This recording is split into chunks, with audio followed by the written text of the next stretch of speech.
السلام علیکم ورحمة الله وبرکاته. متین ورور پوښتنه کړې وه چې په لمانځه کې شک راته پیدا سي، نو زړه دا راته وایي کله چې 2 رکعته دې کړي دي یا دې 3 رکعته کړي دي. محترم وروره، د شک مسله 3 صورته لري.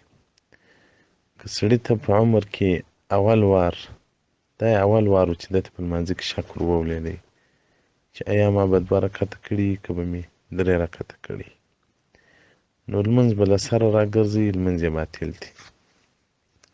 که دغه شک اول شک و او که چیرې په لمانځه کې ډېر شکونه ورلیدل، یعنې دغه اول وار نه و، شکونه ډېر ورلیدل، نو اخذ باکثر رایه، بیا د دی چې د ده غالب ګمان وي هغه طرف ته ونیسي. شک ور ولیدي چې ما 2 کړي دي که مې 3 رکعته کړي دي، نو چې غالب یې ژوند د ده دا وي، که زړه دا ورته وویل چې 3 دي، غالب ګمان یې هغه و بس 3 دي، او که ورته 2 دي بس پر غالب ګمان دې ولاړ سي. دوم صورت دا و.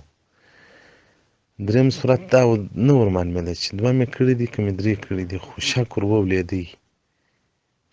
وولېدی چې لمونځ مې 2 کړي دي که مې 3 کړي دي، خو بهرحال که اریان دي یوه خوا ته ترجیح نسي ورکولی، یوه خوا نسي معلومولی، نو دلته به پر عقل باندې بنا کوي، یعنې د هغه کم عادته به راګرځي.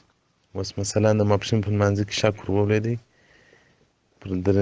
چې ما 3 رکعته کړي دي که مې 2 رکعته کړي دي، نو بس 2 دي کې 3یم دې نه ځینې جوړوي. اوس د سهار په لمانځه کې شک ور وولېدی چې ته ودرې ما 2 رکعته کړي دي که مې 1 رکعت کړی دی، بس تعین نسي ورکولی، یعنې دغه ګمان یقیني ګمان یې نه وي، بس پر عقل دې بنا کوي. مازدیګر لمونځ دی، شک ور وولېدی چې ته ودرې ما 4م رکعت دی که مې 3یم رکعت دی، نو یوې خوا ته ترجیح نسي ورکولی، یوې خوا ته یقین نه راځي، بس پر عقل دې بنا کوي، بس 3یم رکعت دې حسابي، 4م دې بیا ځان ته. او دا 3 صورتونه سول.